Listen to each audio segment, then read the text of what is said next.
Assalamualaikum warahmatullahi wabarakatuh. Perkenalkan, nama saya Azra Arifah Salsabila dengan NIM 0501918338. Di sini saya akan membuat tugas matkul Pancasila yang bertemakan pelajaran dari sejarah Pancasila bagi generasi muda, dan saya memilih salah satu fokus di sini yaitu proses lahirnya Pancasila BPUPKI Piagam Jakarta PPKI. Pelajaran dari sejarah Pancasila bagi generasi muda. PKI, Badan Penyidik Usaha-Usaha Persiapan Kemerdekaan Indonesia. Peran BPUPKI dalam lahirnya Pancasila dibentuk oleh Jepang pada tanggal 29 April 1945 untuk mempersiapkan kemerdekaan Indonesia. Tugas menyelidiki dan merancang dasar negara. Sidang pertama 29 Mei sampai 1 Juni 1945. Soekarno menyampaikan pidato tentang Pancasila sebagai dasar negara. Hasil gagasan awal Pancasila muncul dari diskusi para tokoh nasional. Piagam Jakarta. Pembentukan Piagam Jakarta dibuat dalam sidang BPUPKI kedua tanggal 10 sampai 17 Juli 1945. Isinya Mukadimah UUD 1945 yang mencangkup Pancasila dengan frasa ketuhanan dan dengan kewajiban menjalankan syariat Islam bagi pemeluk-pemeluknya. Tujuannya menyatukan berbagai kelompok nasionalis, agama, komunis dalam satu dasar negara.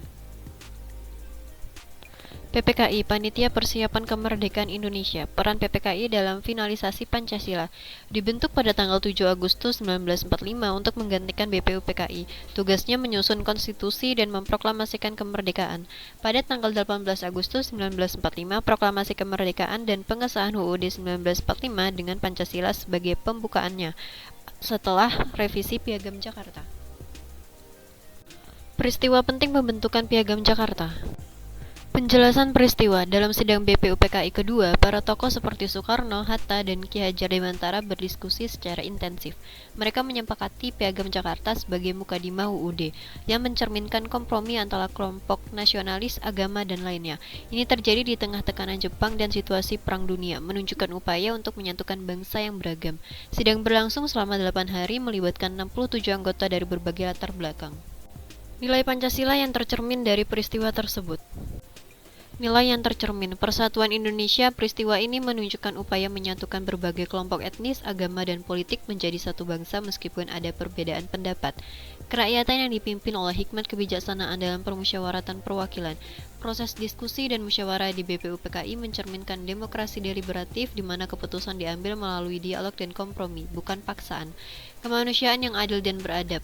Kompromi dalam Piagam Jakarta termasuk frase tentang syariat Islam menunjukkan penghormatan terhadap hak-hak kelompok minoritas dan keadilan sosial. Refleksi pribadi. Pelajaran yang dapat diambil yaitu pentingnya persatuan dan kesatuan bangsa. Nilai-nilai Pancasila masih relevan bagi generasi muda saat ini. Generasi muda dapat menjadi agen perubahan yang positif dengan menerapkan nilai-nilai Pancasila.